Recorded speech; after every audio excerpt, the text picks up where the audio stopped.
Trouble erupts in Lebanon and in Syria. Will Jordan be far behind?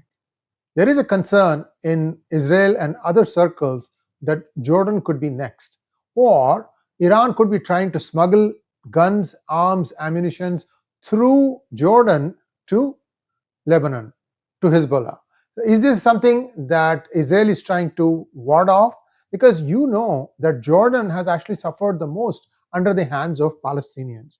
In the late 60s, they were trying to overthrow the King Hussein of Jordan, and Jordan actually had to bring in Pakistani army, General 𝗤𝗣𝗄𝗃, to kill a lot of Palestinians and drive out whoever is not listening into Lebanon. And then they went and took over Lebanon. The rest is history, as we say.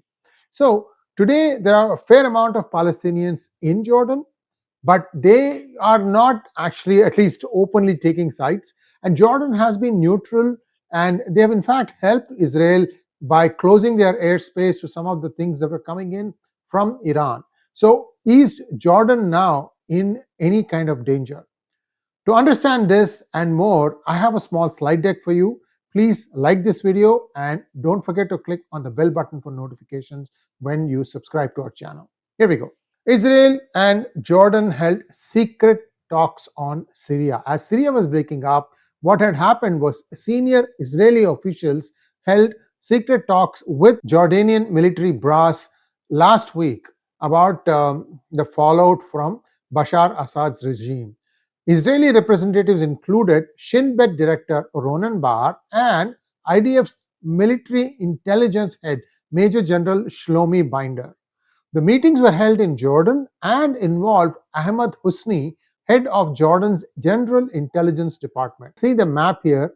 Jordan has Syria on one side, Iraq and Saudi Arabia, as well as Israel. So you can see there that much of Israel is what is to the west of Jordan, and the other countries such as Syria, the problem could easily spill over into Jordan if they don't watch out.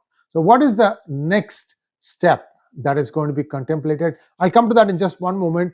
Right now, there has been no confirmation about the secret meetings between Israeli and Jordanian officials regarding the Syrian situation.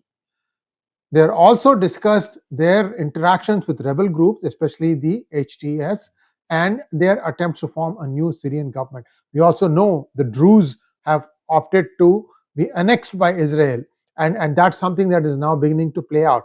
We don't know when Israel is going to make the move, but definitely they are within breathing distance of the first set of villages of the Druze community.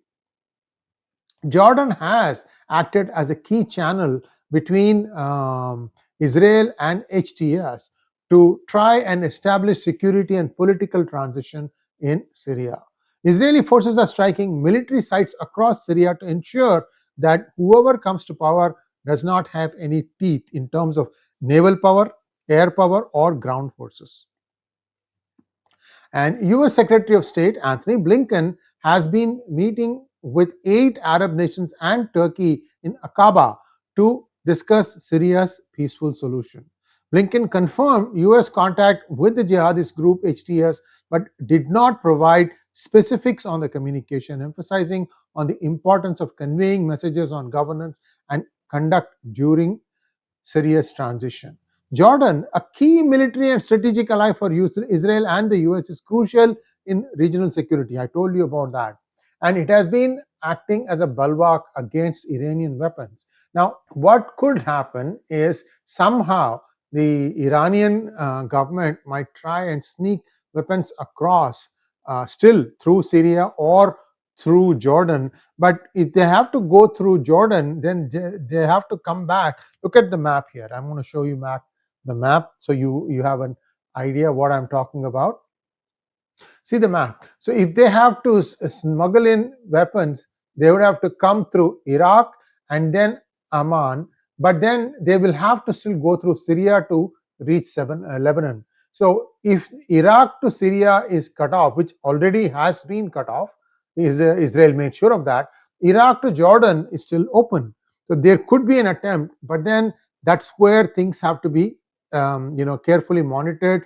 Jordan has to be very careful to make sure that it doesn't become the pipeline for illegal arms to flow back into Lebanon. Because remember, for the most part, Hezbollah is the only disciplined army with numbers and the strength to try and mount any kind of a resistance to Israel. The rest are not very big armies. Where do Hezbollah stand? Their leader has admitted that the group had lost its arms supply route through Syria following the overthrow of Bashar Assad. Israel fears that instability in Syria could spill over to Jordan, with extremists potentially targeting King Abdullah II's regime, raising security concerns for both Jordan and Israel. When HTS could think, hey, next I can take over Jordan. Israeli officials worry that instability in Jordan could facilitate Iranian weapons smuggled into Palestinian territories, exacerbating regional tensions. Now, this is not the only thing. Israel itself is on high alert in West Bank because they think or they fear that there could be copycat attacks where Palestinian extremists might replicate the Syrian rebels' success and try to overrun the West Bank, especially Jerusalem. The Palestinian Islamic Jihad, PIJ, has been clashing with the Palestinian Authority, Mahmoud Abbas, in Jenin following the arrest of senior PIJ members, further escalating tensions in the West Bank. So Israel has some problems on their own in their home turf that they need to also grapple with. Anytime somebody has some success, this whole community starts thinking that they too can enjoy success. That is one of the fallacies, but then who's going to try and tell them that? The important thing now is to reevaluate and make sure that things kind of settle down. Think this issue has been settled as far as I'm concerned, as far as most of the world is concerned, that Israel has acted decisively against the Hamas, against the Houthis, and against the Hezbollah, and in turn against Iran. Iran stands completely naked in terms of its defense capabilities, and Israel, if they want to, they might be able to take out anything else that could be of threat in Iran as far as they are concerned. That's where things stand. Please like, share, and subscribe to our channel. Don't forget to click on the bell button for notifications. Namaskar.